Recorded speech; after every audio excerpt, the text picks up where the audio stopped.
Good evening everyone, welcome back to our channel. आज मैं आपके साथ डिस्कस करूंगी physical properties of alkali metals.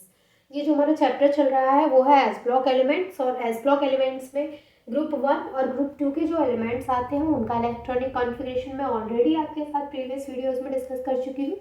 आज हम एल्कली मेटल्स यानी कि ग्रुप 1 के मेटल्स को हम एल्कली मेटल्स बोलते हैं, और उन्हीं एल्कली मेटल्स की आज हम फिजिकल प्रॉपर्टीज़ की बात करेंगे।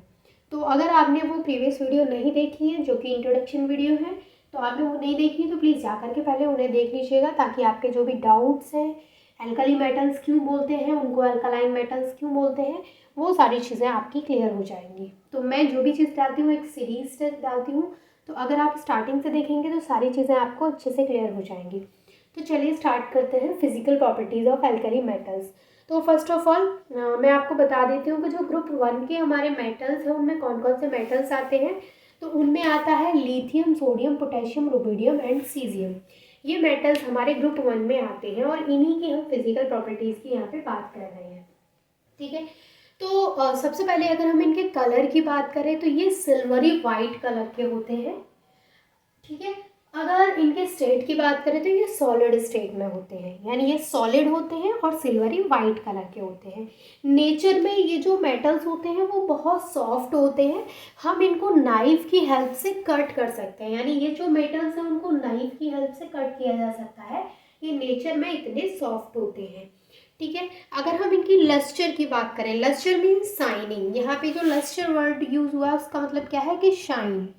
तो अगर हम इनकी लस्टर की बात करें तो ये जो मेटल्स हैं उन पे एक ब्राइट लस्टर होती है, यानी एक शाइनिंग होती है, बट सरफेस ऑक्सीडेशन की वजह से वो फेड भी हो जाते हैं। ठीक है, तो ये अगर पॉइंट इस तरीके से आता है कि उन पे साइन होती है कि नहीं, तो आपको ये नहीं सोचना कि उसमें साइन नहीं होती। ऑफकोर्स उन पे एक लस्टर होती है, उनकी एक ब्राइट लस्टर होती है, but due to surface oxidation, यहाँ पे मैंने मेंशन भी किया है कि सरफेस ऑक्सीडेशन की वजह से ये क्विकली फेड हो जाते हैं। ठीक है, अगर हम इनकी एटॉमिक एंड आयनिक रेडी की बात करें तो वो मैं आपको यहाँ पे विद एग्जांपल बताती हूँ, एटॉमिक एंड आयनिक रेडी। तो सबसे पहले हम बात करें अगर यहाँ पे एटॉमिक रेडी की, एटॉमिक रेडी, तो देखिए एटॉमिक रेडी की अगर हम बात करें तो lithium, sodium, potassium, rubidium and caesium, ये है हमारी मेटल्स। इनका जैसे जैसे एटॉमिक नंबर बढ़ता है, जैसे जैसे एटॉमिक नंबर यहाँ पे बढ़ता है वैसे वैसे इनकी एटॉमिक रेडियाई भी बढ़ती है। जैसे इसकी 1.23 होती है, सबकी एंगस्ट्रॉम में होती है इसलिए मैंने आगे एंगस्ट्रॉम लगा दिया है। इसकी 1.57, इसकी 2.03, इसकी 2.16, इसकी 2.35।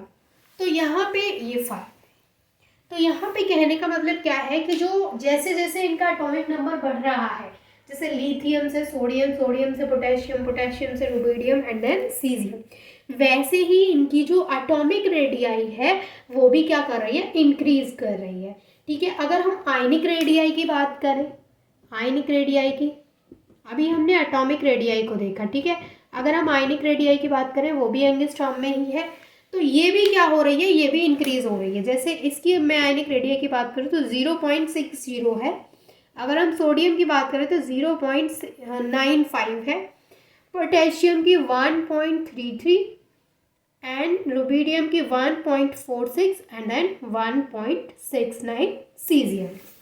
ठीक है, तो यहाँ पे दोनों पॉइंट क्लियर हो गए होंगे आपको, क्योंकि यहाँ पे एग्जाम्पल है आपके सामने, यानी कि मैंने सिर्फ बताया नहीं कि इनकी एटॉमिक रेडियाई बढ़ती है, मैंने आपको एटॉमिक रेडियाई यहाँ पे नोट भी कराई है, जिससे कि आपको चीज़ें और अच्छे से क्लियर हो।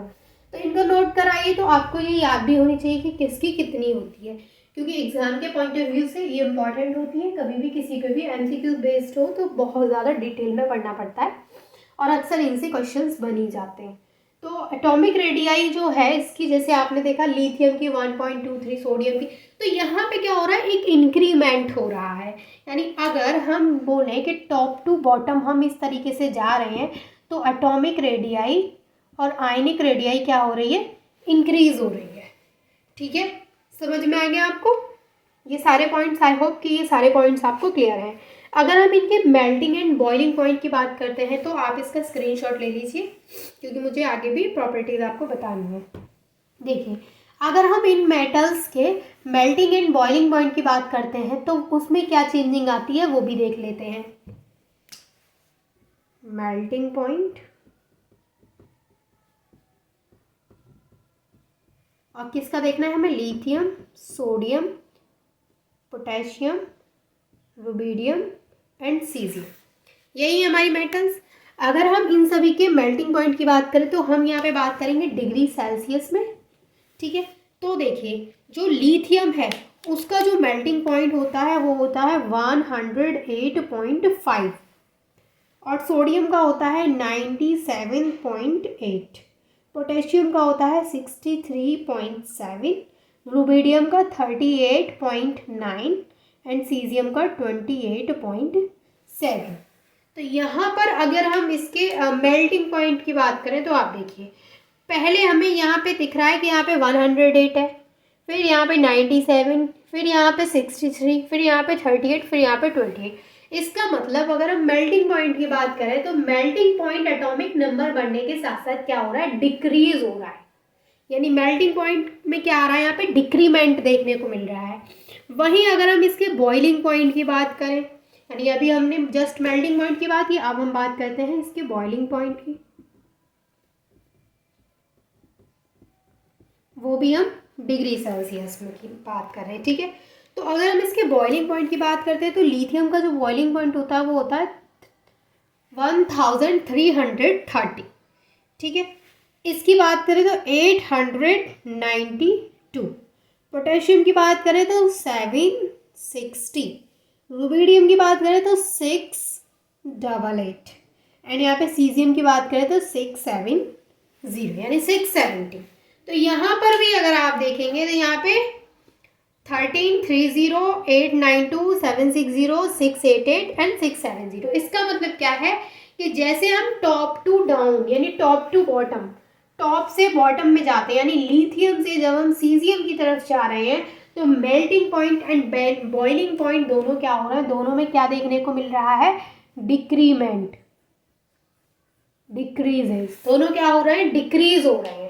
जैसे हम लिथियम का देखेंगे तो मेल्टिंग पॉइंट हाई है, बॉइलिंग पॉइंट भी हाई है, लेकिन अगर हम सीजियम की बात करें तो सीजियम का मेल्टिंग पॉइंट भी लो है एंड बॉइलिंग पॉइंट भी लो है। तो इससे हमें क्या पता चला कि टॉप टू बॉटम, यानी जब हम लिथियम से सीजियम की तरफ जाते हैं तो atomic ready and ionic ready तो इंक्रीज होती है, लेकिन melting point and boiling point decrease होता है, ठीक है। ये पॉइंट आपको क्लियर हो गया। अब आप इन दोनों का स्क्रीनशॉट ले लीजिए। अब हम बात करते हैं इसकी डेंसिटी की। देखिए अगर हम इनकी डेंसिटी की बात करें, यहाँ पे ये लिथियम है, डेंसिटी की अगर हम बात करें तो जितने भी एल्कली मेटल्स हैं हमारे वो लाइट मेटल्स हैं।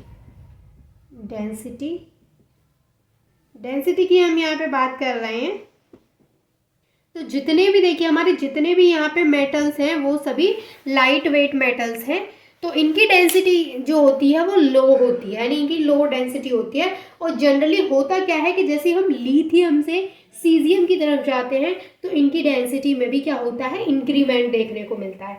जैसे हम लिथियम की डेंसिटी की बात करें तो 0.54 होती है।